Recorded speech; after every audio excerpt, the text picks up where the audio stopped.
It was a happy evening of September 2012 जब मैं, ज़ैनब और मेरी बेस्ट फ्रेंड डिबोरा हमारे बिलवेड पेट सिगी के साथ अपने न्यू हाउस में एंटर हुए। जैसे ही डी न्यू हाउस में एंटर हुई, उसने सबसे पहले अपनी सबसे प्राइज पोजेशन गिटार के लिए सबसे सुपर्ब जगह चुन ली।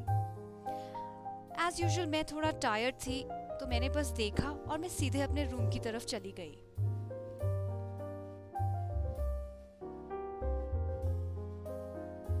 हम यहाँ धीरे धीरे सेटल हो रहे थे।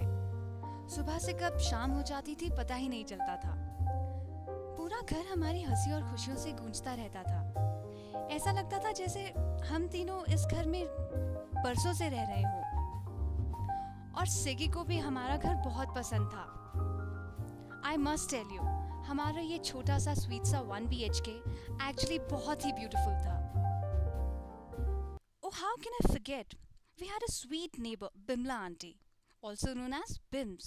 She was very stylish. Bimla auntie was a fabulously charming lady. कभी हमारा फोन बिल देने, तो कभी किसी exotic dish के साथ, और कभी-कभी just to enjoy a cup of black coffee, वो हमसे मिलने आती रहती थी।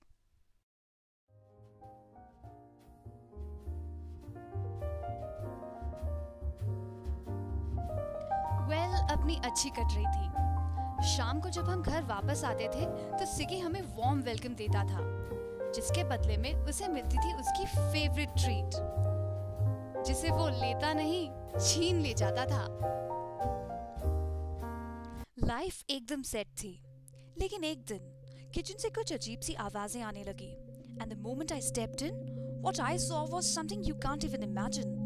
पूरा kitchen was looking like a garbage bin.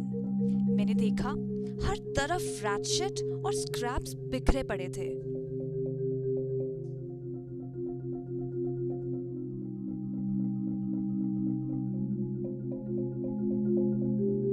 Peaceful life तो जैसे वैनिश ही हो गई थी। And 24/7 we were horrified with the rat dance at a sweet home. पूरी बिल्डिंग में पानी की कभी कोई प्रॉब्लम नहीं थी, लेकिन हमारे घर में हर दूसरे दिन ड्राउट होता था। सब कुछ बहुत खराब चल रहा था। And on the top of that सिगी को पता नहीं क्या हो गया था। वो सैड रहने लगा था।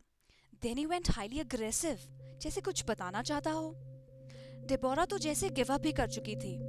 एक दिन तो वो बीमार पड़ गई, लेकिन उस दिन बिम्स आंटी ने फूड और मेडिसिन के साथ हमारी बहुत हेल्प की। प्रॉब्लम्स तो जैसे एंड होने का नाम ही नहीं ले रही थी। और अब तो लोगों ने फोन पर भी कंप्लेन करना शुरू कर दिया था। लेकिन फिर अचानक सिगी मेन डोर से बाहर भाग गया। हम उसके पीछे पीछे भागे। वो भागते भागते हमें वाटर मीटर्स के पास ले गया, और वहां हमने देखा बिम्स aunty was tampering our water meter. We were too shocked to even react. Well, अब सब समझ आने लगा था। यही कि she was the one who was behind all our problems. कभी घर में from nowhere चूहों को आ जाना, तो कभी फ्यूज उड़ जाना। Anyways, as they say, all's well that ends well. Finally, Bim's auntie was asked to leave the building, and all credit goes to Siggy, जिसकी magic sense and swiftness की वजह से ये सब हो पाया। अब उसका इतना रिटर्न तो बनता ही था ना। And rest is, as Barney says, legend, wait for it, dairy.